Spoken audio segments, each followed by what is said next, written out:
the children with no voice in borrowed rooms, to the magazines that carry their truth. 25 years of the same steady hand, finding the ones who fell through the cracks of the plan. From Mitcham to Croydon, from London to the world, every flaggy planet said, you matter, you're hurt, but there's a man who finds you in the car. I tell you, I will always love that song. Oh my gosh, I want to hear more. That was great. I was just getting into it. I've only got a minute on this intro video. But we're going to create a longer one. And I say it just singing to it. I met him earlier today. I'm like, you're just a genius. He's got other versions and pictures of me in AI. I'm like, I don't know how you do that. Anyway, well done, you. No, we're still the same us, Victoria, right? Some people Yes. AI for everything. Yes, Whenever I they see are. with an AI picture, I always message them and say, that's not you. That's not you, right? Nothing against it. Of course, I got nothing against AI. I use it myself, right? Anyway, welcome, my friends. It's Wednesday. It's 10 p.m. UK time, so here we are. Let's have fun. I've got a lot planned. Of course, I have. I don't think I'm going to get through most of what I have planned. So let's try. Of course, if you want to join the studio, the link in the comments. You're more than welcome to join us. I'd love to hear your thoughts on our topic. That's me to make that picture LinkedIn working. It's a weird one for me. This is an important topic because I think we all want to think we are ethical. We behave in the right way, do the right thing. I guess I'm realizing that the ethics is a complex thing. Right? It's not as simple as people make out. It's not as simple as just do the right thing. My friends, I can see you joining in numbers. Say hello in the comments so I can work with you properly, right? So hopefully Shireen will come back. Michael, I do see you on my LinkedIn. Let me try and see if I can see this. If you know how my shows go, then you know that I tend to have videos. Which I wish I'm having a hard time hearing you, Annie, for some reason. Hold on, let me make sure. Oh, am I echoing or am I doing something else? That's a little better. Yes, thank you. Okay, so I'm still on my terminal. My USB camera microphone seems to have gone funny. It seems to echo itself, which is weird, which is very weird. But we're here. More enjoyed. I love it. Mr. Alexis is joining us, my super editor. Welcome. Now, see, I'm here for a learn. I never know who's going to turn up.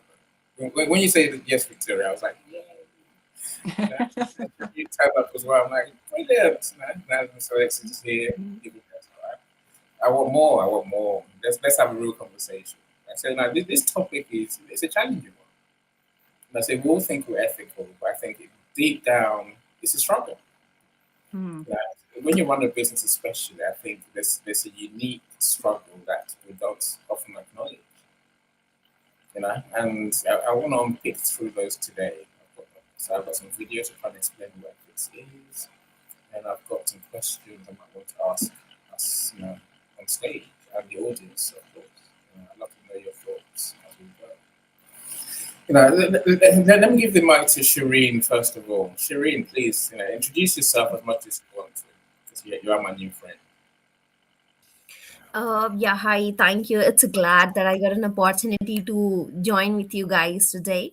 So my name is Shireen Fatima. Currently, I'm based in UK. I'm here for my studies into an international business. I have completed a year of course. Currently, I'm working on a project which is organization ethics and employee engagement. I carry certain experience into an HR domain which is around like 5+ years of experience. which is hiring from a global market, including UK. uh, in 2023-24, I was working for a social workers. I used to hire them. I used to work for one of the leading UK company into a recruitment firm. So I just wanted to upgrade my skills, so that's how I opted for the studies, and I'm enjoying it really. Yeah, so this is all about me. Thank you. Yeah.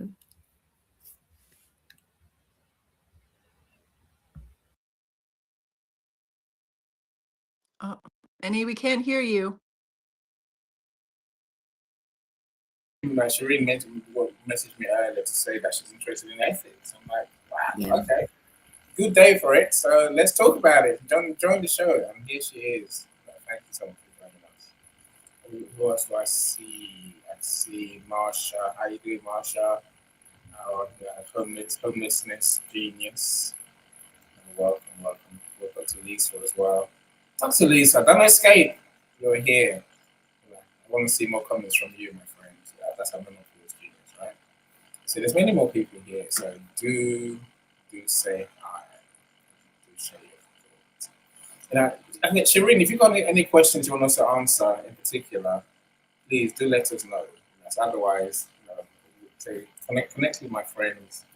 Say, I'm more than happy. Definitely, and I will ask, like, let's proceed with the topic. So, in between, if I have anything, I'll definitely get in touch with you and I'll ask you the question so that you could help me out. Awesome.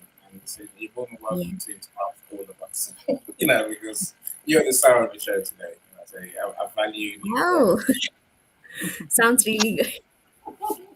I see Jackie is here as well. Jack's genius. Welcome, Jackie. I say if you wanted to see a presenter in action, Jackie is the one.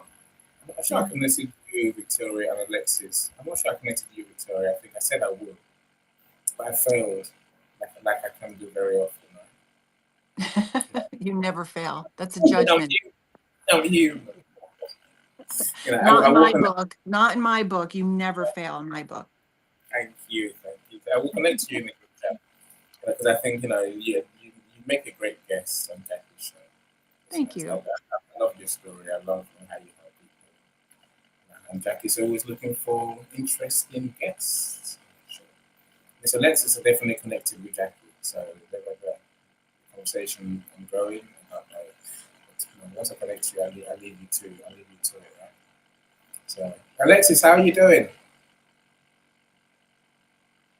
Oh, Alexis, we can't hear you. You're not muted. I don't know why I can't hear you. It's not just me. Is it? Alexis? Okay. Alexis is not talking yet. Oh, it's Elaine. Elaine, you turned up. Okay.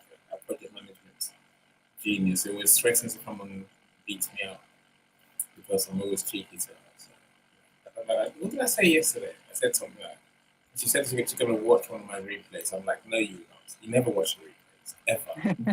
I'm going to come and find you. I'm like, yeah, okay, fine. All right. Yeah, she's here. Okay, welcome. So, the link to join the studio is in the comments, and I will share it again across the screen if you want to join. I'd love to hear from you. So, please, Miss Victoria, talk to us. Hi, yes, I am Victoria Snodgrass. I'm an empowerment coach. I wrote a book last year called No Straitjacket Required on Amazon, and it became a bestseller to my delight and surprise. And I have continued to do my own work to evolve and grow and change and help other people get out of the darkness that I used to live in. And I love to tell my story. I love to connect with people. And Annie, thank you so much for this opportunity. Awesome. I thank you all for being here. So you could be anywhere else in the world today. That's right. That cheers me up more than ever. But I can never express in words truly. It's one of those great things in my life. Friends like all of you. I mean that sincerely.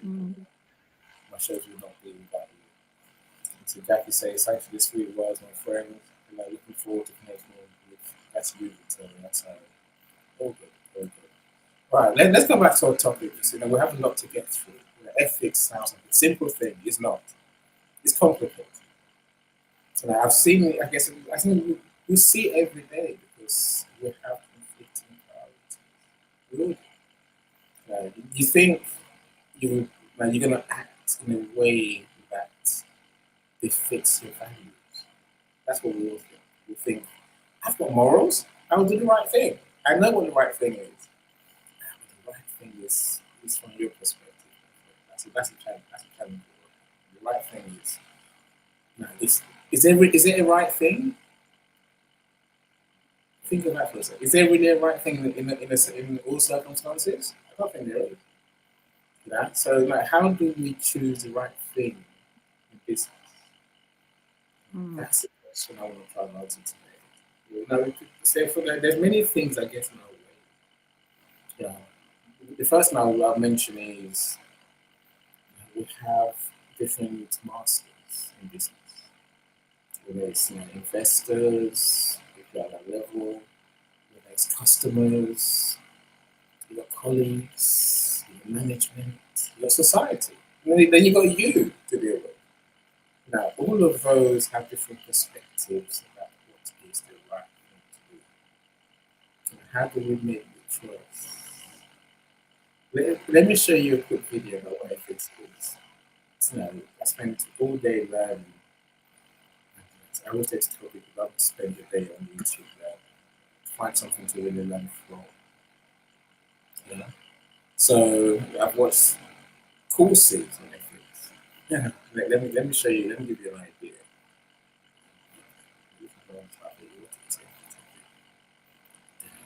My eyesight is truly is what it is.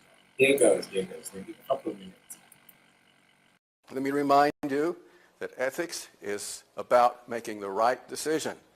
It doesn't judge whether you are a good person. It simply gives us some advice as to how to live in a reasonable way and get along with each other. I'm going to make a case that neglecting the interests of others is illogical and irrational. Not because it'll necessarily hurt us in the long run. It may, but it's something inherently illogical about not caring about others. This may seem hard to believe, but let's see why it's true. I'm going to present to you 3 conditions that an ethical choice and a rational choice must satisfy to make sense. Have a consistent rationale, be consistent with your goals, and be consistent with who you are. Now,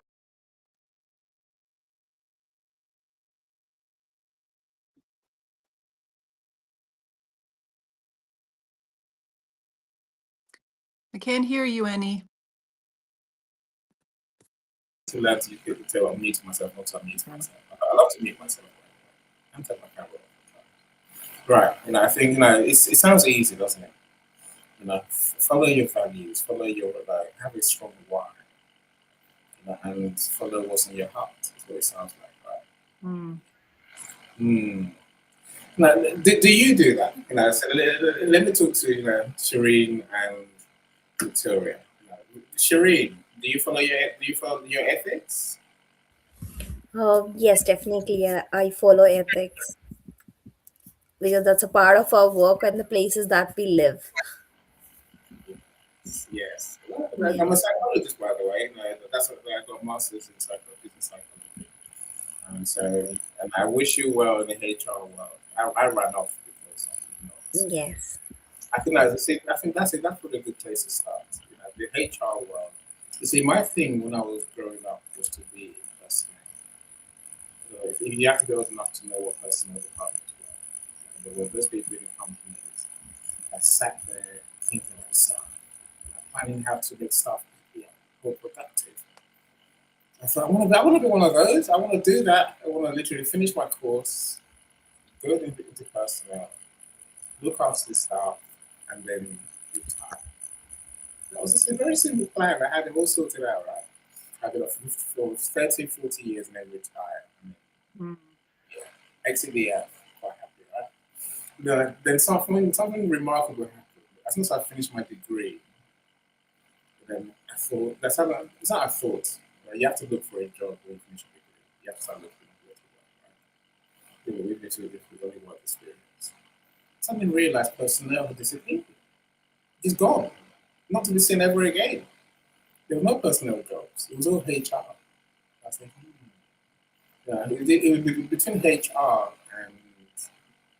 and clinical psychology. So I of course asked the questions, and then it turned out to be a clinical psychologist, you have to get psychologized by someone else. You have to get literally therapy by someone. I was like, you don't want to know what's in my head. I'm off. I ran off to business psychology. This is look where I ended up, right? So I went into HR. HR is part of business psychology, is a big part. That's where you normally end up, right? When I looked into it, I just felt unethical. Shireen, hopefully you don't feel that way. I felt that way. I just thought, you know what? Every HR person I ever met was part of management. Tell anyone this, right? I just didn't work it out. Human resource management is what it is. Yeah. You're part of management. And I realized all my dreams to help the staff was going to be crushed under the management because I was part of management. I had to do management's work. And I just did not feel comfortable, so I ran off to go and do other things. Marketing is where I ended up. Yeah, which is that has its own ethical challenges. Yeah. Any the best part of like being in HR is like you get a chance to get connected with the people, starting from a lower staff to an higher level management, so you can easily get connected with the people. Even if you are lacking in the confidence, right? So it will help you in boosting your confidence by connecting with the different personalities, how people open up. You're gonna understand someone who's sitting and you're talking to someone, different people from a different religions, different countries. So that's how getting into this stream helped me gaining a confidence, wherein even when I started, I really had a stage fear.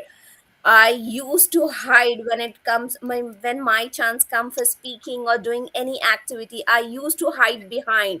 But then again, I could proudly say I am blessed, and I am blessed with really good leaders that I have worked with.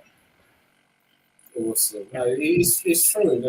I wish I had that approach when I was young. I must say. No, Definitely. I went through school and my degree, my masters, and the only times I had to speak in public was during presentations, maybe once or twice a year at most.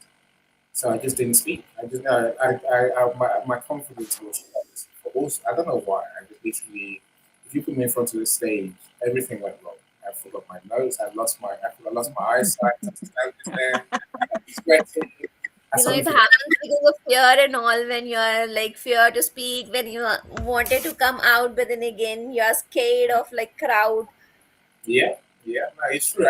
Maybe it's a British thing, this British education system thing, where you just don't we don't speak enough. And say, I realized when you go through school, university, Uh-oh. it's a shocker. It's a real shocker. Let me work with a few more people, then I will come to you, Victoria. I'll say, Coach Yeah, Sean, sure. how you doing, Sean? I love to hear your thoughts, Sean. I'd say it's ethics about our identity. I get the feeling this is. Let's say there's more to it than that. Coach Perry, welcome as well. Miss Alexis, we lost you. We lost you. We lost you. Hopefully you come on stage. Linda, who were in Canada, like you as well. Am I missing anyone? I don't want to say anyone yet. There's no people but yet to say hello. But it's all good. It's all good. Victoria, talk to me. Ethics. How does it sit with you? I feel that ethics can be a very subjective thing, right? And maybe even cultural, right? So I have learned through my journey to do what feels right for me, to live in my own integrity that I have built for myself, regardless of how it's going to make other people feel, right? Or what they're going to say or do. I don't concern myself with that. I stay true to myself now. And I had to work at getting that clarity so I would know what my truth was, right? Because I can go back to when I worked as an occupational therapist, and that was 27 years ago. And they would say, you have to follow the rules, you have to be ethical. There were all these rules and limitations. But let me tell you, there was a lot of unethical things that went on in the rehab center because their ultimate goal was money. Yeah. So depending on what was the issue, they would turn a blind eye. So what are the ethics? Like some rules could be broken and that would be okay because it produced more money. Whereas if you were doing something that they thought they might get sued about, well, then you would be reprimanded for that.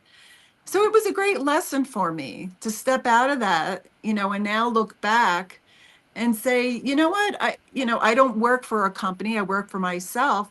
But I think people do struggle with that, like even the laws that we have, you don't want to be locked up. Everyone's worried about getting sued. But, what is your ethical belief system around the laws? Where's that fine line? It's a tricky subject, I think. It really, really is. And you hit on, I guess, the main problem that I have with my ethics. I think that's in our small business. We'd like to think we are doing the right thing. We're doing ethical. Mhm. We all like to think that.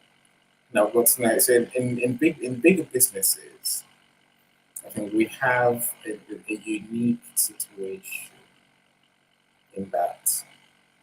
So say we have different priorities, different Mm. masters. Yeah, and I say one of those. I'm trying to find which video says it. It's been video, but not video. So yeah, I think one of our ethical duties. Let me say it rather than show you. One of our ethical duties is to do management work, to do the work of the people who own and who run the organization. Mhm. That's it, part, and my thinking when I set the room up, it is largely the problem of state services, state organizations, state agencies, call it what you like, because the people who work there have a unique problem. Now, as a friend of mine, I speak to her pretty much every day. She's got a son, he's 24, and he's diagnosed with diabetes. Mm. But part of diabetes, which many people know as you in it, is that you tend to have anger outbursts for whatever reason, from the medication to the symptoms. So she's hoping that the state is going to house him. Now, Shireen, you and I live in the UK, and we know it's very hard to get social housing if you're a male and don't have certain conditions in the criteria. So so social care's position is, oh yeah, no, we'll help you. I fear they won't, because their thinking is 24. Why are you not taking another cost? It's not just it's a real cost. Housing someone and providing services, support services, like a carer, like everything else that comes with it. It's expensive. So social carers essentially thinking, no, we'd rather not. If we can drag this on a bit more, get you to keep her at home a bit longer, it's not our problem. It's your problem. Is that ethical? But we see this every day, like you just said, Victoria. We see this every day. Have they been unethical? Because let me frame it and say the staff have a duty to protect their money. If not, there'll be no money left. Then what? There's no service for anyone. Right. Now, help me unpick that, Shireen and Victoria. What do we know? Is that ethical, or is that really just good practice?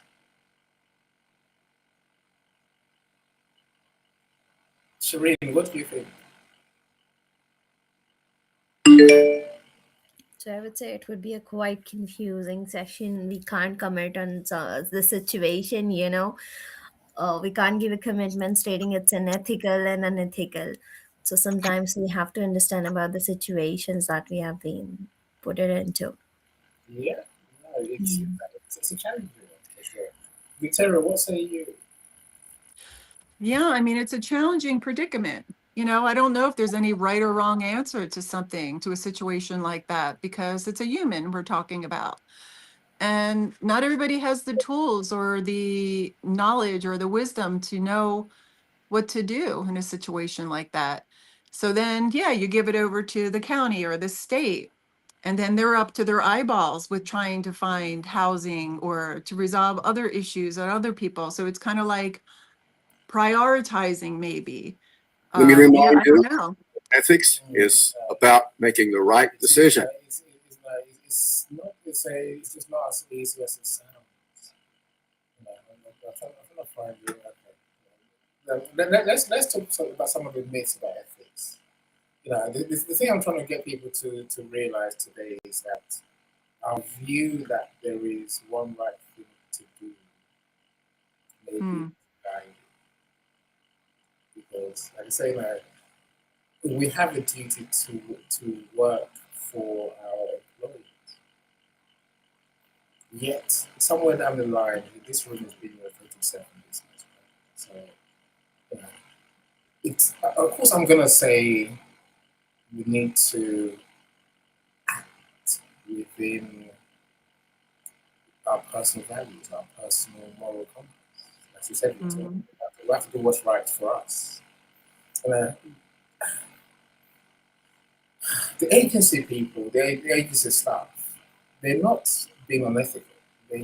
They're doing what the system tells them to do. Right. It doesn't make it right. Say, I'm not going to say that they're all wrong. Because I've lived this system, so I understand the enormous costs. Mm. The question I guess I would ask you, my friends, is what would you do in your business? So again, and I don't think I'm talking in abstract. I'm not. I do want to hear your thoughts, right? Okay, so let me give you one ethical the dilemma. I mean, I could give you many. There's many. The content was no, Prof, welcome. How you doing? Good to see you. So, of course, thank you for joining us. So let me give you this dilemma and tell me how you deal with it. That's everyone in the audience, everyone. How are you You, doing? I'm doing great. Now you're here as well, so that's I am doing great. good. Happy you said. Got to say so. Right, my friends. Here's a dilemma. You have cash flow issues. Deal with it, right? And you have to pay two. You got two bills to pay. They're both businesses. How do you decide which one to pay? Mm. That's a question. You'll get the question. How do you Can you decide? can you repeat it? Can you repeat it again, Annie? I'm still having trouble hearing you for some reason. I don't Yeah, know. So hopefully everyone. maybe it's on my end. Yes. Let's keep it that way. There is a little disturbance in a sound that we are getting it, Annie. So it's like little low and Yeah, kind of a noise. So it's like barely audible is what we could say. Let me see. yeah. I can increase my volume. I can do their more volume. Then they'll say it's too loud. It's fine. Right. Now, I can hear you all perfectly. Right. Cash flow is tight. So you've got a small amount of money. And you've got two bills to pay, two clients, two suppliers to pay. Mm. Who are you going to pay? How do you resolve this in an ethical way? Because either way, one is going to lose out. Mm. Or does one have to lose out? Are you going to go half half? That's the question I'm asking you. So yeah. Let's start with Shireen. Mr. Shirin. I always give you the mic first, right? So you go for it. So you got two people to pay with money's tight. Like you're not bankrupt. Money's gonna come in eventually. So who do you pay first? Who do you pay today?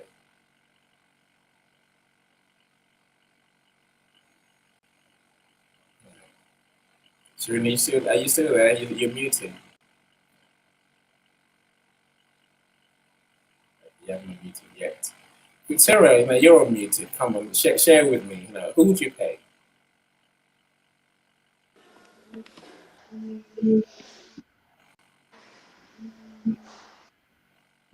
Victoria, go for it. Are you Well, thinking?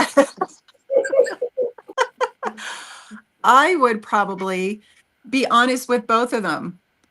Like that's just how I roll now. I don't, again, it goes back to my ethics, and I don't really worry about if it's going to make you uncomfortable, right? So I would just be honest and say, listen, I have both of you to pay X amount of money. Right now, I can only pay one of you, or I could pay both of you a percentage. And then when the rest of the income comes in, I will sign any documents to confirm that you will be paid in full on such a date. I just feel like honesty is always the best road to take. I like that. You're obliged to pay them because they're suppliers, and you've rented it with them anyway, right? You have to pay them. It's just when. No, okay, no. You go with honest. You call them and explain, and I guess we all appreciate that. Of course, the reality is that we get late payments. Right. Life happens, right? So just kind of roll with the punches. And I think people can read energy. Like if you're coming from your truth and a place of integrity, and I am being vulnerable, like this is honestly the scenario.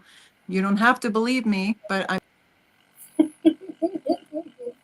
Oh no, we've lost Victoria. Just want to make sure we're not getting into it, right? Professor, what would you do? Who would you pay first? Okay. Yeah, I am going to be honest. When I don't have it, I'll tell you that I will pay you later. Leading in business is not always about making popular Any? decisions. It's not always Can you about hear me? making popular decisions.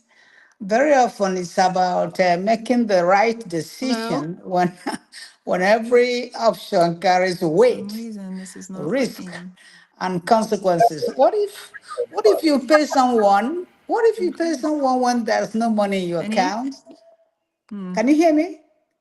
I can hear So you. sorry. Can I you don't know what happened. Cyril, we can hear you. can, can you hear me? Yes, I can hear you Hmm. both. Oh yeah, okay. So what I'm saying is, what if you pay someone when you don't have money Let in me the go back to bank, WhatsApp. and actually Right. the check bounces? What happens? So you have to be honest. You have to be truthful. When the decision carries weight, Mm. you have to do the right thing, though. Yeah. So you have to say, do the right thing. It doesn't matter what is going on. Be truthful to yourself, and pay the person the amount you have, and write a note, promissory note to finish paying.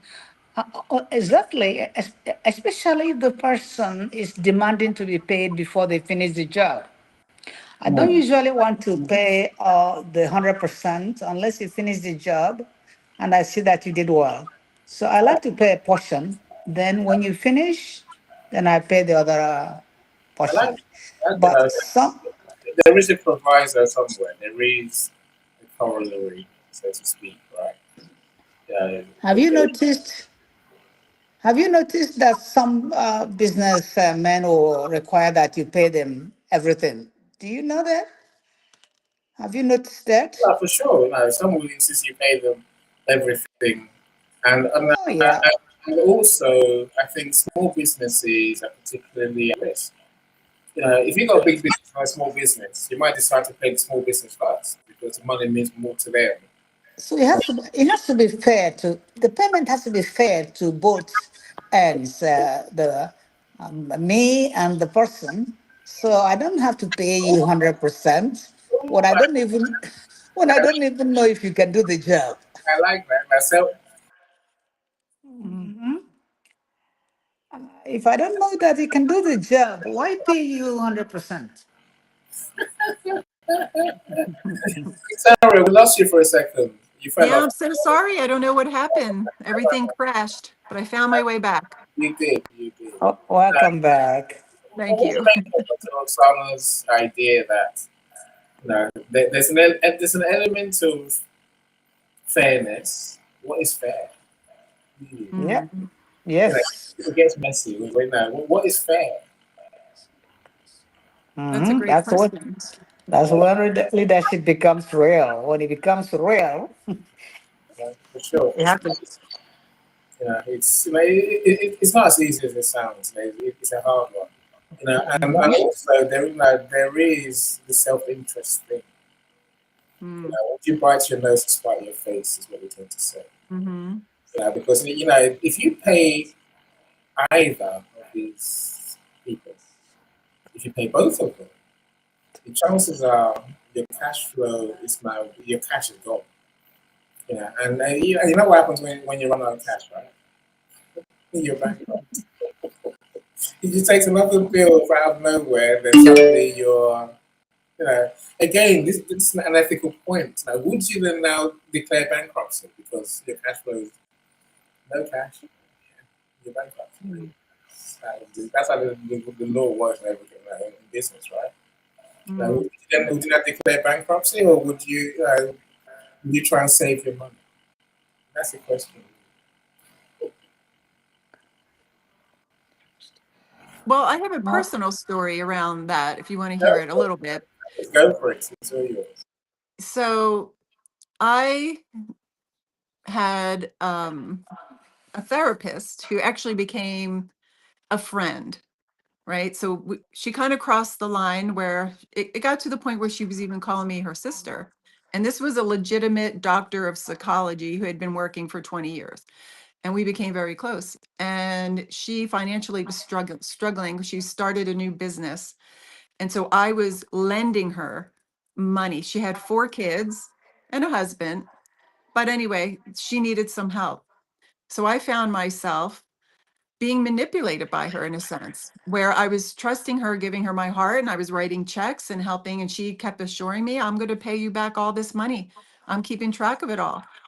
And after a year, I was starting to notice her hand was still out, but I wasn't receiving anything. And on the side, not only was she not paying me back, but she was taking trips to the Cayman Islands. She was going to New York and staying at nice hotels. Now, listen, I might not be the sharpest tack in the box, but I was definitely picking up some red flags here. And I thought, I don't know if she's gonna pay me back. And she's a doctor of psychology who has her awards on the wall and the diplomas, and she looks like somebody who would be ethical. And guess what I had to do? I had to hire an attorney. I had to wow. sue her. And guess what I found out in all this? That she had lost her license years Oh, ago because she did something fraudulent to another client of hers and she lied to me about her license. So I won. I won an enormous amount of money. And guess what she's going to do? She's going to claim bankruptcy. So I'll never see a dime of it. oh goodness. But it's a life Oh, lesson learned. I hold no resentment or hate towards her. That was just a big medicine for me. So I learned from it and I thank her and she has her karma. But I'm going to hold on to my ethics, even though she didn't. I'm not going to go online and badmouth her. I'm not going to write bad reviews. I'm not going to do any of that because that to me is out of my own integrity and where I now hold myself true to my truth. For sure. Again, integrity is a big part of this conversation. If you take it as such, being honest with yourself and doing things that you can go to sleep knowing you did. Right. It's not, Yeah. look, that's a tough situation. And very often we're on the receiving end of that. Mm. Again, if you use a situation like if someone doesn't pay you, suddenly you can't pay your bills. And suddenly now, you might got a problem. Yes, and you Right. make someone else's life miserable, which is it's hard. It's a hard one. And I don't know what the right thing to do is. Defend Mm. yourself that's next level. Let me welcome American Supermom Michelle. Great to see you. Happy New Year to you. It's everything this happy New Year. Have I? I'm not sure I have. You're here. Thank you so much for joining us. Alexis says the terms of agreement of contracts prevail. Oh, I like that. Of course, of course. We all have a contract, an agreement with our clients, don't we? Mm. Yeah, don't we? Yeah. I can say something similar to what you said, Victoria. I'd say I got tired of finding a reason not to pay. So that as I tried taking legal action. One of them, I think debt collector pretty much said, well, you have an agreement. That's watertight. That's going to hold up in court. So Mm. I lost that money. So after that, nearly all my clients, apart from my very, very good friends, have agreement to sign. And the whole Mm. point of the agreement is simply that I get paid. Otherwise, they don't. But I was. This is the ethical part. Is it ethical? Yeah, this is the moral dilemma for all of us, right? I said I got clients who did not pay until last year, so I've moved on from it. And they didn't pay for the last 2 months of marketing because I paid out to create the content we wanted, social media marketing. And no, but he was calling me and saying, "Look, I just can't afford to pay. He had like spent on his part." But still, I still have to go through my process, my money recovery process. Mm.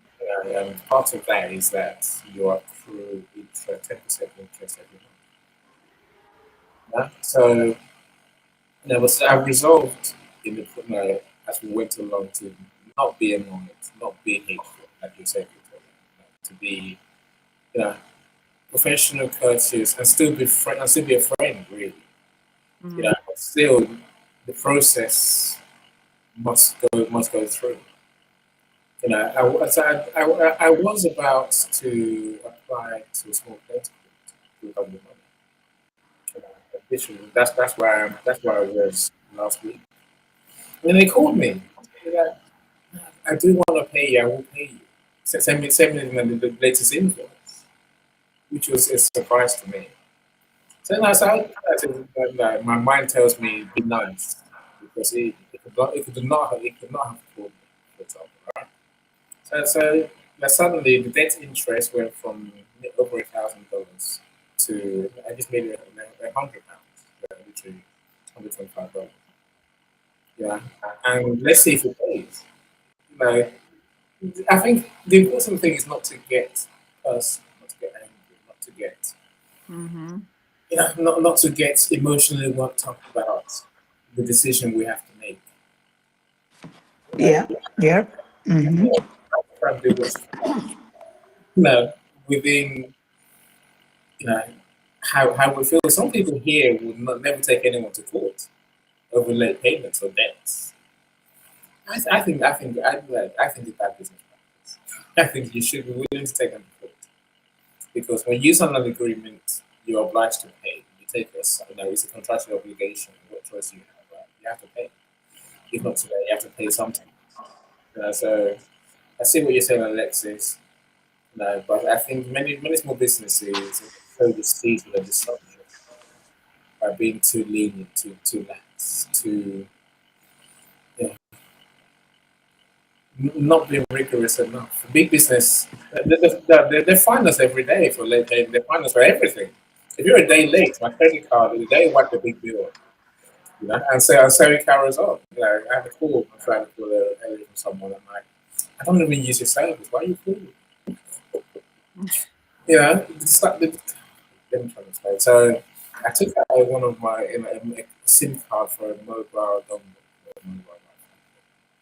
Yeah, and I was buying so much data. And the person in the shop said, "Look, just get the SIM card, use it for a month, and stop using it. Just don't need it after that." I did. Except now they think I'm going to carry on paying for the contract. I'm saying I, I did what I was told, and I don't use this net. Cut the service. Nah? And here we are. Yeah. If they were willing to do it to me, Victoria, I'll do it to anyone else as well. It's the right thing to do. Mm. Shireen, welcome back. Welcome back. Once I'm glad you're back. I know your son's not working on it. It's unfortunate. So I'm not having this video. Right now, let me show you some of the. Okay, yeah. Let me show you some of the the complexities of our ethical prosecution. A few minutes long, so here. This is called the generalization test. The generalization test says condition for making reasons for an action have to be I'm going to begin with the premise, with the assumption that when we act and we do something, we do it for a reason. The same way. There's a reason behind our action. It may not be a good reason, but there's got to be a reason. So that's our first test. Makes it an action. What's wrong with cheating on an exam? There's a corollary. If that reason justifies an action for me, then it justifies the same action for anyone to whom the reasons apply. Otherwise, they're not reasons. Let me explain what I mean by that. This is called the generalization test. The generalization test says that the reasons for an action have to be consistent with the assumption that others who have the same reasons act the same way. Here we go. What is fiduciary duty? A very important concept in business. Fiduciary is from the Latin word for loyalty, so it refers to being loyal to the interests of the owners of the business, that is, the stockholders. For example, if I'm a member of the board of directors or a top executive of a business that's owned by stockholders, then I have an agreement with them. It's an agency agreement, and that means that I'll make decisions on their behalf, and they'll compensate me for that. We have a notion in popular culture here in the U.S. that business ethics is all about fiduciary duty. There's nothing else to it. You simply have to maximize profit for those owners, and there's nothing else to think about. Actually, the first question in business ethics is always, what is the ethical action for the owners of the business? So for example, if I'm running a business, and let's say I'd like to shut down this factory in Illinois and move it to Vietnam because the labor is cheaper. And I'm going to do it because it's profitable for the business. It's my fiduciary duty. Well, first I have to ask, what if the owners of the business were sitting at my desk running their own business? Suppose the stockholders were here actually making the decisions themselves. Would it be ethical for them to do that? If so, then fine. Then I can do it on their behalf, and perhaps I have an obligation to do it on their behalf.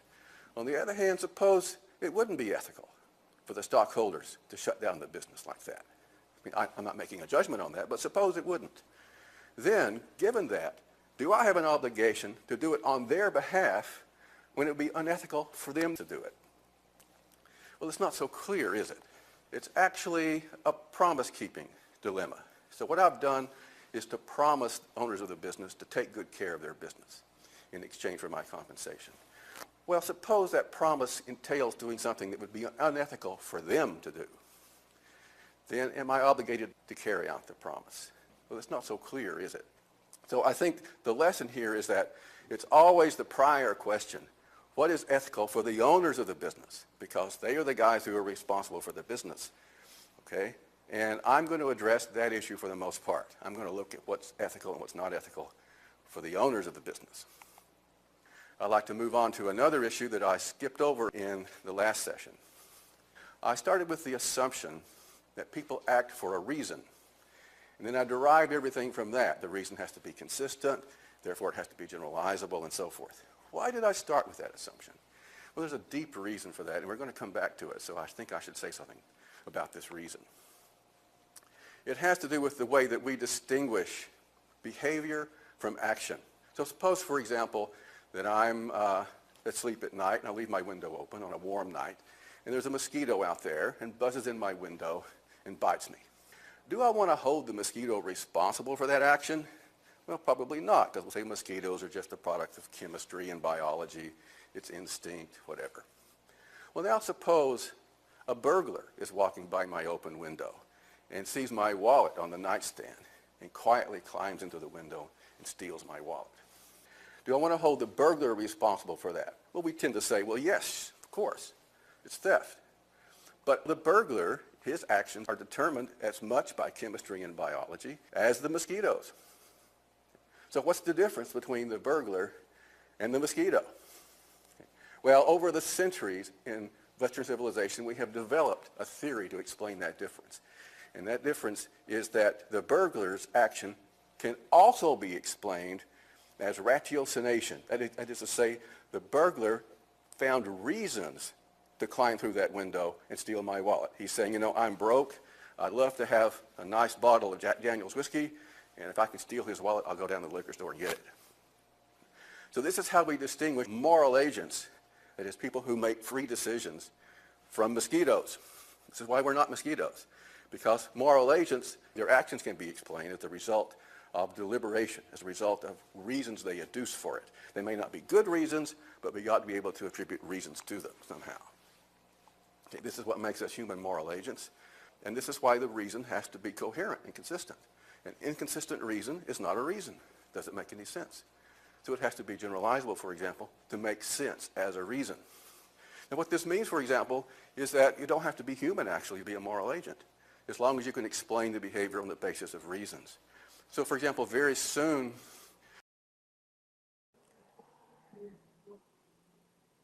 easier. I assure you, it's getting easier at all. Like, I can see people on my LinkedIn, but not on here. Go to Gazette. I see you. How you doing? Glad you're here. So that's the Gazette. You told me the other day, and like, yeah, many.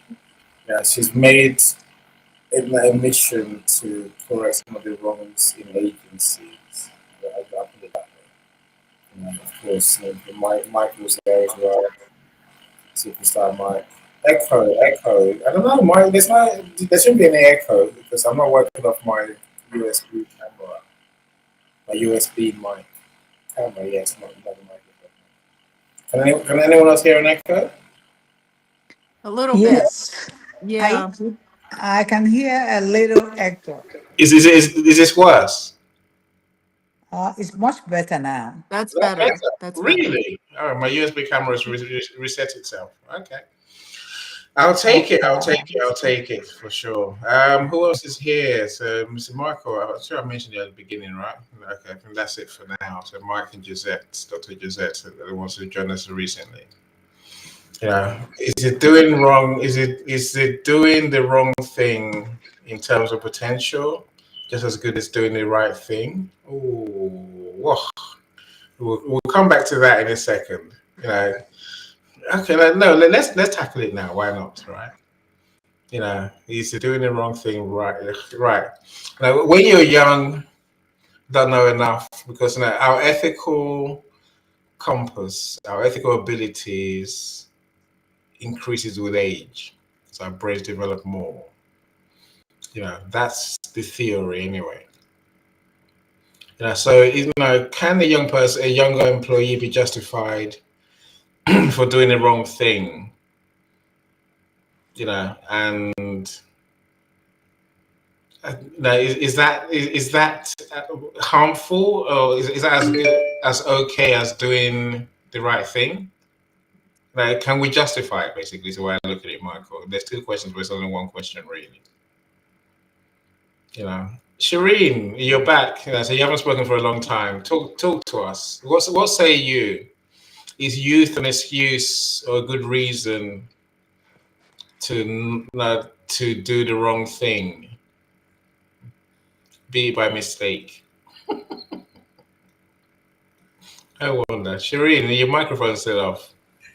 Okay. Um, Yeah, you're back. Excellent. yeah, so there's a bit issue with the microphone, so it's going off. So I'm pretty active in chat. I keep on like messaging you. I was giving you the answers. Okay. I can't see it. I can't see it on here. Yeah, it's not coming up on. Private chat is what somewhere it's written. Oh, okay, right. Private chat. Okay, and I say I'm always ignorant about private chat because you're here in front of me, and I Yeah. think why don't you just talk to me? But now just share with us. What's your take? Like, we can hear you clearly now. So, like, what's your take? Is youth a good reason to be unethical because you don't know any better? I don't think so. And like, so I need specific reasons because again, I would stay with the situations. Hmm. Yeah. I'll take that. Analyze the complete thing, how we go about it, Hmm. and then we're gonna come for a conclusion. Yeah, yeah. And again, I think that fiduciary duty to Yeah. save our company's money. I don't know how we get away from that because I think many of us are in denial that that's what people would do. We think people will do the right thing because it's the right thing to do, but no, there is no right thing to do. I mean, saving our money is the right thing to do. It's a weird one. Victoria, what say you? What say you? Is youth a good reason? Well, I used to be married to an attorney, and he would say, what, breaking the law or the rules, ignorance is no excuse for that. So it's kind of like on us. It's our due diligence. It's our responsibility to understand what the laws or the rules of your job are. And yeah, nobody's perfect, but I feel like there has to be some kind of sense of responsibility, and ownership to own what it is, the consequences of our choices. And you can Yeah, learn from it. It doesn't have to be a bad thing or a negative thing. It could be just like, okay, now I know, but I'm going to stay in integrity. I'm going to do my due diligence now and I'm going to learn from it. Now, if you're not willing to do that and you're going to keep repeating the same pattern, well, then there's going to be more severe consequences, hopefully. Fitna. I guess I would just hide behind fiduciary duty. Number one. Number two, I'll hide behind you didn't train me well enough. Right. Even if you say you trained me and you can document that you sent me on courses and ethics courses, even if you say we have an ethics policy, Mm, you didn't beat it into me enough. The last mm, I would say is my colleagues do the same thing. mm. Yeah, that's all victim. That's all victim talk. That is not owning your part in it. And the only way to grow and learn is to own it. I mean, we're human, we're not perfect. So again, just learn from it and move on. I hear you. Prof, what's your take? Is youth a good idea? You work with kids, right? Now, would you give more kids more leeway to be on? Um, I can tell you that when priorities conflict, wise leaders do not react impulsively. So you have to make sure that you do the right thing, you think about it, return to your core values, those ones that are on your website. It should not just only be written on your website, they need to be carried out. Think long term, because if it's about not doing the right thing, you never know when you're going to meet the client again. You never know if it's going to save you next time. You weigh the impact of doing the wrong thing. Just make sure you are following the ethics. Weigh the impact of doing the business, following the business decisions. You can actually seek wise counsels. You don't have to know everything. That's why they say leaders should actually research. Sometimes you don't know what to do. You can research. You can ask questions. You can actually research now in a minute. All these AIs can help you, but the important thing is that we use our ethics, we do the right thing, because in case we will need the client soon. I know that business decisions is not always easy. It's not always going to be easy, but if we do the right thing, if we separate pressure from principles, then that will be very good. We just need to accept that not every right decision feels comfortable. It might not feel comfortable, but let's do the right thing. We need to do the right thing, the Yeah. right thing, Yeah. because leadership is actually revealed in difficult moments. Mm. When they know you are a true leader, it's in a difficult moment, and you Yeah. still do the right thing. They know, okay, I can trust this person. That's how trust comes in. Yeah, no, I hear you. I hear you loud and clear. Victoria, I don't know if your time has come, if your time, has Yeah. gone. So I know Yeah, I have you're, to depart. I feel like this is a conversation that we could just keep going down that rabbit hole and it just could last for hours. It's such a great topic and it definitely has me thinking as well. So thank you, everyone, for your time and your wisdom. Thank you. Have a beautiful rest of your thank day. you. And I say right back at you, my friend. It was great to Thank have you Take so care. much. Thank you. Thank you. you. Thank you Take all. care. You Bye-bye. too. Yeah. Bye-bye. Thank you. Bye. Coach Ashif, I see you. I see you. That pot the pot that contributes is a pot protected. I tell you. Just know what the pot is contributing. I tell you. Isn't that what one of the weirdest of our life, right? It's all right saying we'll do the right thing, Prof. But I think in reality, the conflicting priorities.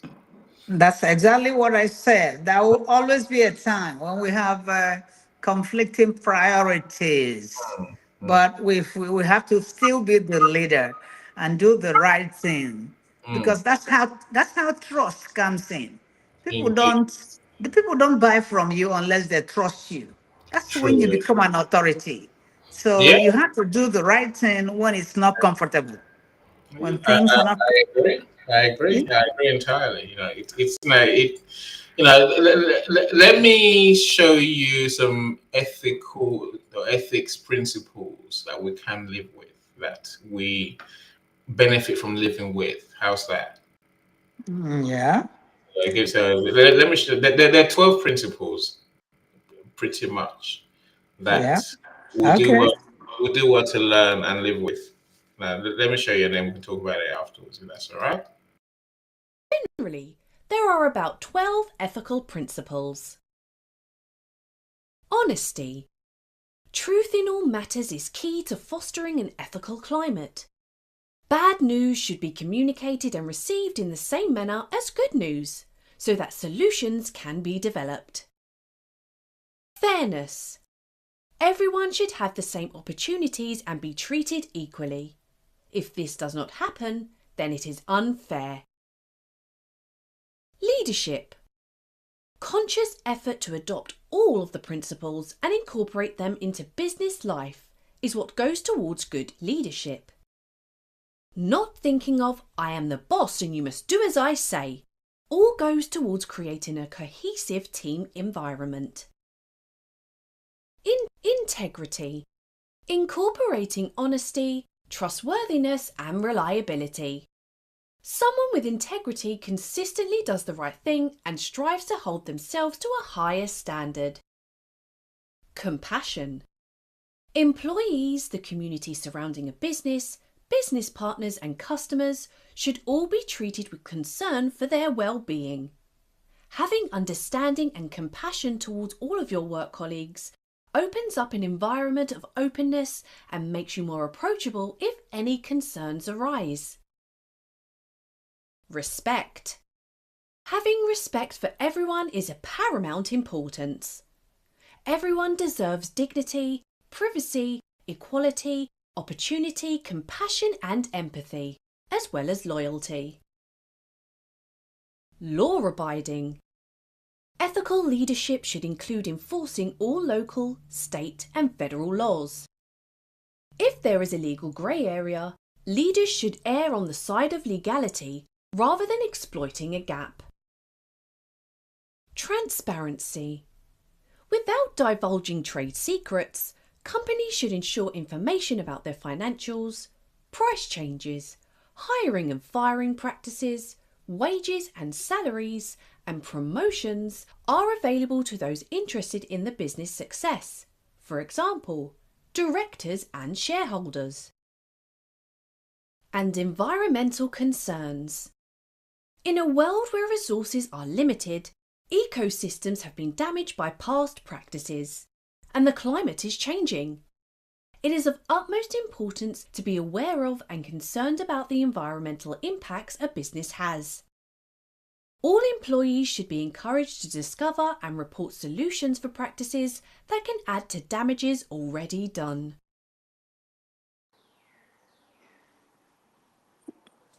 That's good. Sounds good. Sounds Right? good. That's a lot for us to have to live with for sure. Yeah. Yeah. So here's a question to you on the back of that video. Shireen, I love your thoughts, of course. Would you report a colleague for doing something unethical? Definitely, I would say yes.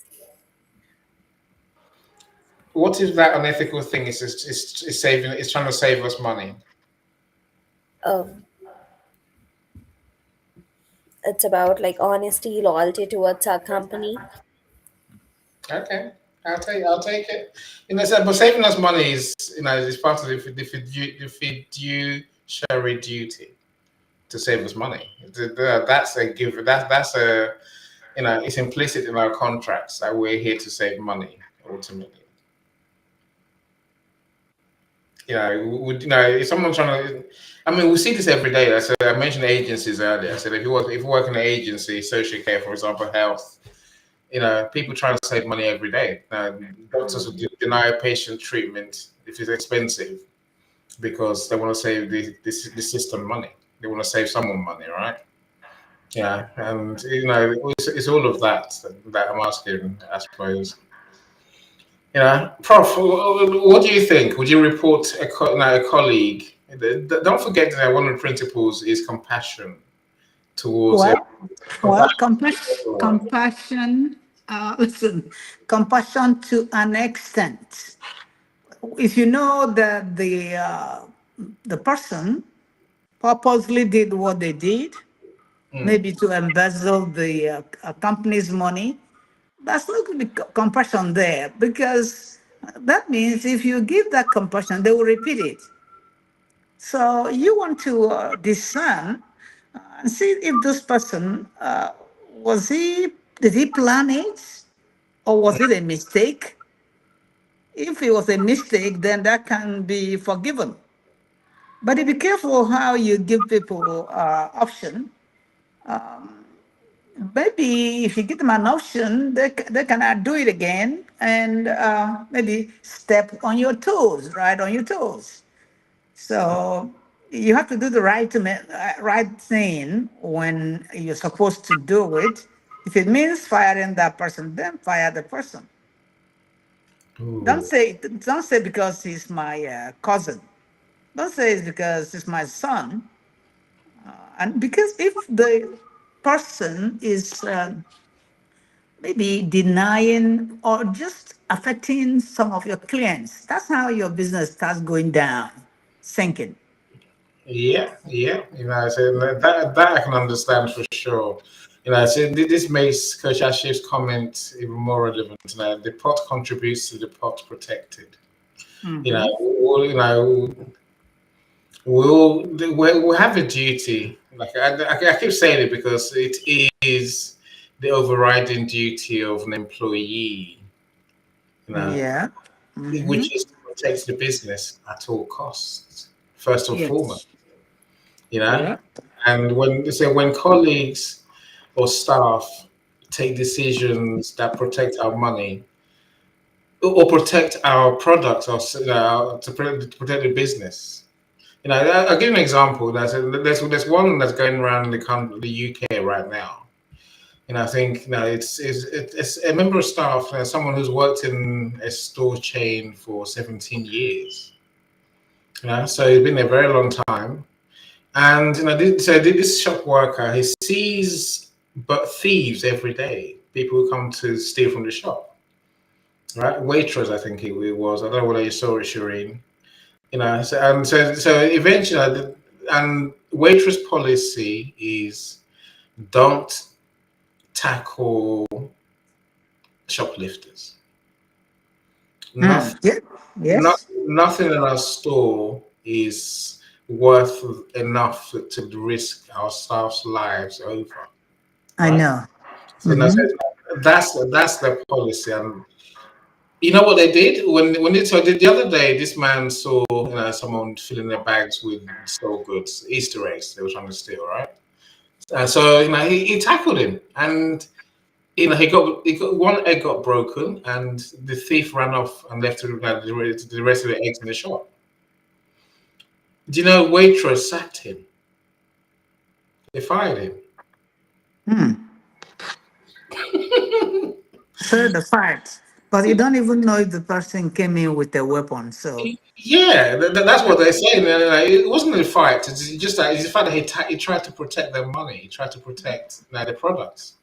and But they said he. I think they look at it and say he got frustrated by watching people steal from the shop every day. that's dangerous. I don't. There's a campaign to get him reinstated, which I think is the right thing to do. Despite, Yeah. I hear what you're saying, Prof. You're saying maybe the right thing in that it should just let the burglar, the thief, do what the thief was going to do, which is take the goods and That's leave. that's what I think. Right. If that's I, yeah, but Shireen, I see you flash your mic. I see, you Yeah, want. so I just want to say I would agree with Rosanna till the point that she said it. If we report it right about the unethical thing to upper management or level, so it would be a lesson for other people. Before doing anything wrong, they would be like knowing this is what it happened before. Hmm. So Yeah, it would be a lesson for everyone. So they think of before doing anything. yeah, yeah, yeah. Again, I think the man will argue it was the right thing to do, right? It doesn't want to lose money in the shop. I mean, it's just such a complicated, messy picture, right? um, well, if he doesn't want to lose money, what if he lost his life? So we have to weigh the decision the other way around too, Hmm. because he must be protecting the money and lose his. Yeah, Do you It's understand what about I'm like saying? complicated and win-win 50-50 situations that you're putting it in me. Yeah. So it feels harsh to sack him as a result. Now, punish him, mate, if you must. I'm saying even yeah, that I think is harsh. You that know, that is what Yeah. that you is what is ethical. The ethics know, is you use your initiative. You find out just wear whatever he did. When you wear what he did, you want to know if it is something that will let him go, or something that you can just give him a warning. If it mm, is a warning going to do for that whatever he did. So that is why the human, because some of these jobs are given to AI, right? But when the human loop, then this is ethics. So human loop should come in. There should be a human thinking on the other side, not just the AI firing somebody who did what is written down against. I agree. I agree. I agree. Again, I think it goes to the point that there is the right thing and the wrong thing to do. I Yeah. mean, where's the compassion for this poor man? And as this poor man who has gone out of his way in the interest of Yes. business, and it's not, if you're in base of the company, I understand, but to sack him for doing right for doing wrong. And he thought he might think he's protecting you as the CEO, but Yeah, and actually endangering his life. for sure. Let me throw another question. Cherie, if you got any questions that you want to ask, I guess think about if you don't mind and work it out. Then I'll give you a chance to ask our friends Yeah, Professor Roxana and then the audience, they want to, if they have a thought that might have that could be helpful for you. Right. Okay. So, Yeah. is there anything wrong with treating a client differently if they're paying less than other clients? Are you ask? Can I speak? Yes, of course. It's a question to you. It's a question to everyone. Actually, okay. Well, some clients you might know that they need the material, whatever it is, but they don't have the money. For example, if I have a community, and I know this actually happens, yeah, and you know that some people from the community come from Africa or Nigeria, and Yep, maybe you yep. want maybe you want them to pay 10,000 naira, but you also know that they are students. You also need to know that some of these students cannot afford 10,000 naira. Do you understand? I But hear. they need to be trained too. So what you want to do though is you might set the price for those who are Americans. Americans can pay $10, while or maybe $50, while those from Nigeria will pay maybe $20, because you have to be a human to know that these people came from a difficult area. They might not actually have that kind of money. Ooh, So, ooh, so ooh. the clients might not, should not be treated the same way. That's what I think. Oh, I didn't think you were going to end there. I didn't think you're going to conclude that they should be treated differently, legitimately. Yeah, yeah, they should be treated differently. I The hear, you I hear. can Well, suppose I have a client that I know is a rich man like any, and is interested in buying one of the things. I know this rich, so I can give him the price for the rich people. But what the Okay, thing? okay, okay, okay, okay. I get what you're saying. You're saying you can reduce the price. Yes, I can reduce the price Right. when. But in terms of the service they get, it'd be the same service, right? Yes. They will get the same service. After all, you can make up from the rich people. You can make Yeah, up. And, yeah, and, yeah, and let me tell you, you don't really have to make money all the time. yeah, Some of the things you are selling can be lead magnets. You can just give them as a lead magnet. yeah. No, I So hear you. I think that changes the context. I think we all thought you said treat them differently because they're from different places and they're paying you different amounts. mhm. But that's not what you said. You said you happily discount your price for those who are less able to pay. Look, Yes, I do say that. Mhm. I will say this. I think that's almost a it's a mentality of lack. I can hear Mike in the audience saying, "Oh, that's it's a mindset of lack, thinking people can't afford it." Because in truth, people can afford anything if they want to afford it, they can. You know, it's a way of thinking. I say, but let's leave it there.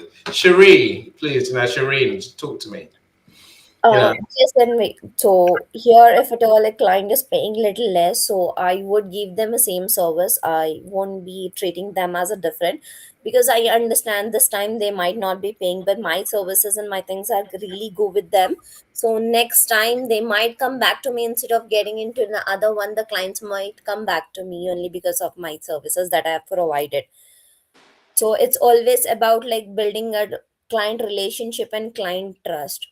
Sometimes it goes up and down in a businesses, so I understand. So we can put them across. I mean, as we were discussing about the discounts and all, right? So we can mention something, if at all, if it's for first time that we are connecting with certain clients, so we can put them across a kind of discounts, making sure they understand about our values. Okay, this time they are paying less, so next time if this services and everything goes good, so next time when they are coming to us, they will themselves come by paying a good amount to us. I hear you. I love your altruistic nature. Is the only thing I would call it, right? Being altruistic as you are. Look. Let me show you, my last video for today, and then let me see what you think. Okay. But self-interest is one thing, and business. There's self-interest in business too. Oh no! I can't play it. Why can't I play it? I have no idea. Right. Okay. Whatever. I have, it's uploaded, but I can't play it. I don't understand why not. That's just so weird, right? I guess no. The argument is this, right? If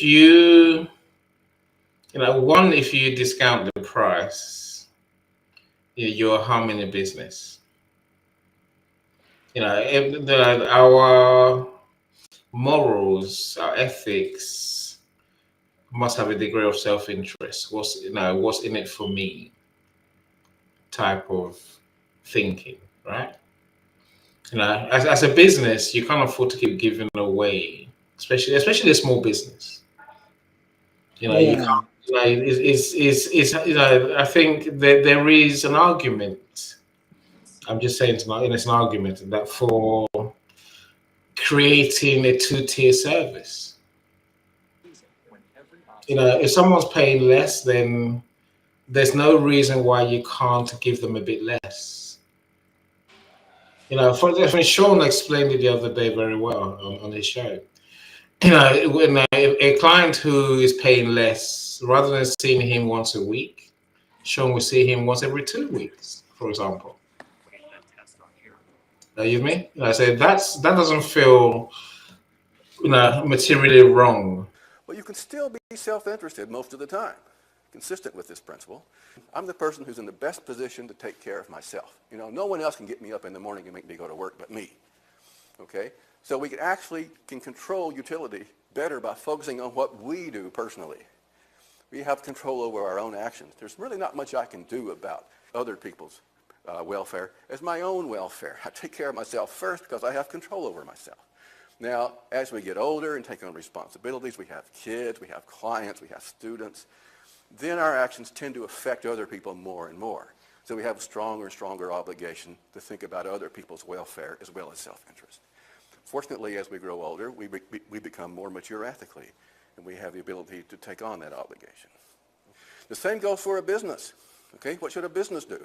A business shouldn't give away everything, to pro bono causes, because if businesses did that generally, they wouldn't be able to attract investors, and there wouldn't be any businesses to give things away. Okay. However, a business's primary contribution is doing its job, right? Making those products and services in a responsible way. Business creates an enormous amount of positive utility by doing its job, doing what it does best. This is the great attraction of business. You can get a lot of good things done in business. People work together. They're very efficient. They learn to do it well. They're very good at this. So this is what a business should spend most of its time doing what it does well in a responsible way, so as to create positive utility. Now, as a business becomes more mature, an established corporation, then it can start thinking about pro bono causes like building infrastructure in schools in a developing country and so forth. Okay. A startup has to be more selfish, just like a young person has to be more selfish to invest in themselves so they can invest in others later. In the complex arena of leadership, one of the most constant and challenging responsibilities is stewardship. So that's the video I was looking for. There's something in the background. I don't know what it is. I don't know whether it's me or there's Dr. Roxana. Right. Right. So we can't give it all away. We can't be we can be generous to a fault. Is my point. Yeah. Okay. Is that ethical? I know. I'm throwing it out there. So I'm not going to give you an answer. Do I treat my clients differently? Not really. No, I tend to be with you, Dr. Roxana. I have high paying clients who essentially can offset the cost for people who will struggle to pay the same amount. It comes down to whether I really want to work with you or not.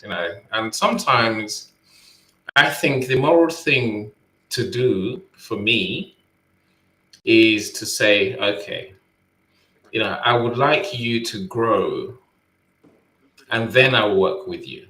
No, I said I will give you, I'll support you. I'll give you the tools to grow, and then I will be happy to work with you. So otherwise, we're just giving away for like a charity, right? And when I find when we give away, some people never grow. They just get used to like being given. Do you know what I mean? Yeah. That they get used to paying low cost when they can create something, sell more, build their wealth, and then they're in a position to take advantage of our service. Someone who talks wealth like you, I'm saying, there's a benefit to people who we can get to a certain level where they can build wealth rather than relying on handouts and begging, for example. It's a thought. It's a thought, and that's just a thought. I don't know what the right answer is. Ooh, someone trying to ask you, you're excellent. Prof, you come back. It's like Yeah. we lost you somewhere. Excellent. I'll take the other one off stage. Okay. Let me Um, see. Okay. yeah, sometimes you have to do, we have to use human judgment. That's what I'm saying. We're not trying to give away everything in the business, but use human judgment, and where we can to help a good client, somebody Yeah. you know that is good, but cannot afford it. Yeah. Not the one who wants to just swallow you, put you Mm. in, put you in their pocket. Not Yeah. that. And the God knows there are many of those around, right? Oh There are many yeah. of those around for sure. You know, Hmm. it's trying to do the right thing for your business. Shireen, you've been a superstar. Now, say anything that you want to ask, if you want to add to the conversation on that point.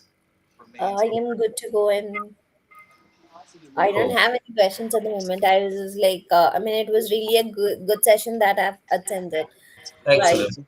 regard what I was actually looking into a different topics, into elaboration, and wanted to get connected to a higher authorities to understand from their perspective. Like, I connected with you, Victoria, Rosanna.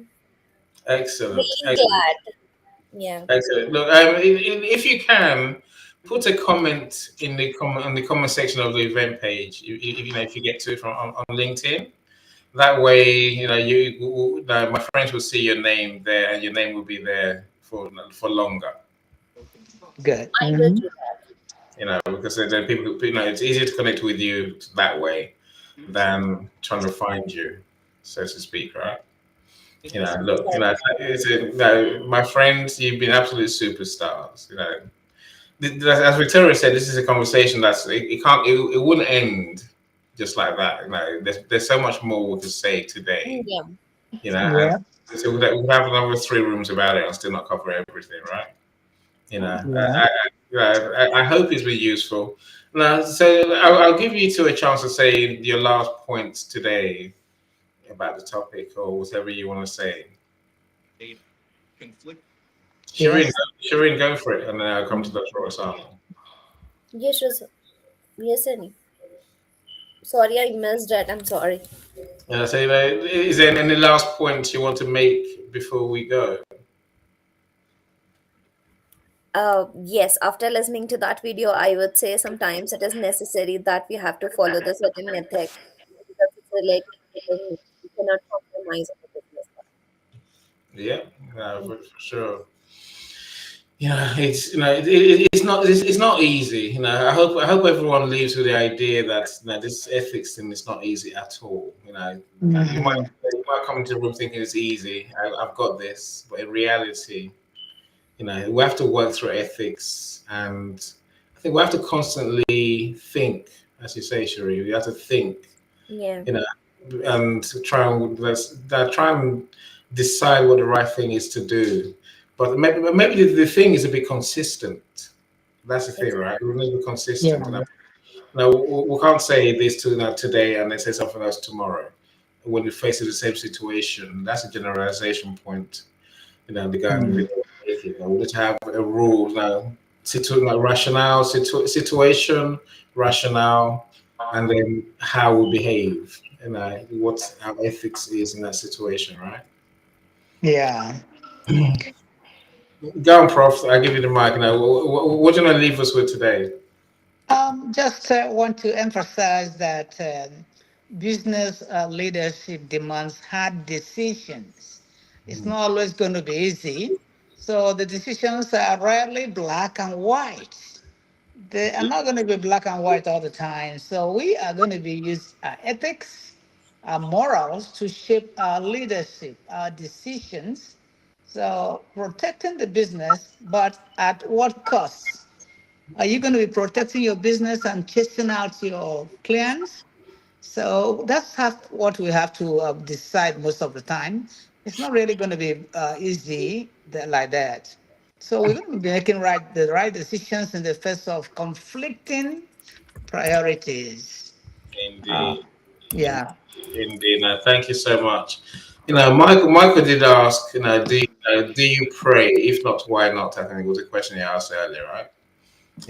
And maybe there is some. We can get some guidance from being spiritual. Maybe. exactly. Hmm. So that I'm not going to argue with you there, Michael. Now, praying can be a way to talk to God. Is the way I always say it. But meditation is the way God talks to you, right? So Mm. some people will pray, some won't. Some are religious, some are not. Michael, that's just how it is. And it doesn't make them right or wrong necessarily, if you ask me. I'm just saying.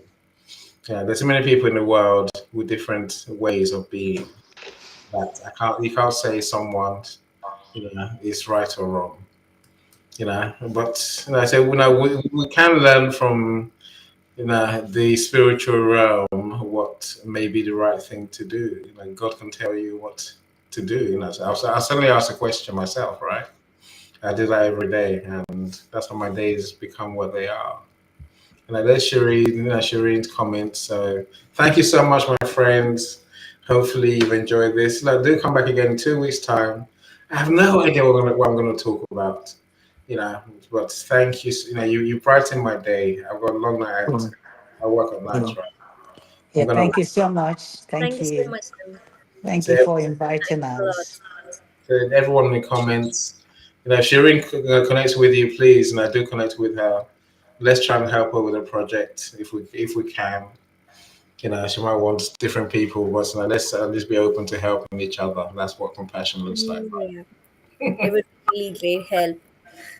Yeah, and I say no, my friends are lovely, so we'll happily help you for sure, right? Thank you, everyone. Do enjoy your night. Thank, thank you, and good night from South Carolina. Excellent. This is from London. Well, Mm. I'm in Kent, to be fair, but Okay. Oh, we'll talk soon. Shireen, where are you? I'm in Manchester. Yeah, okay, and then Midlands. Yeah. All right. Look, you take Mm. care, everyone. Take care. Now, I'll say thank you, Mike, for my song as always. Mike, there is a new song, a new "Being Your Authentic Self in Business" song. I say that because if you do shows like these, talk to Mike for sure, Mike LeBlanc, and talk to him in terms of. I want my friends' events to be branded. I want people to Okay. remember your business, and this song is always a good way for them to remember your business. Yeah. Because if they're singing about you, then life is only good, right? Take Mm. care. Take care. Take care. Yeah. Yeah. Bye. Mhm. And he sees you. He sees you. He sees you. Oh, from the children with no voice in borrowed rooms to the magazines that carry their truth. 25 years of the same steady hand, finding the ones who fell through the cracks of the plan. From Mitcham to Croydon, from London to the world.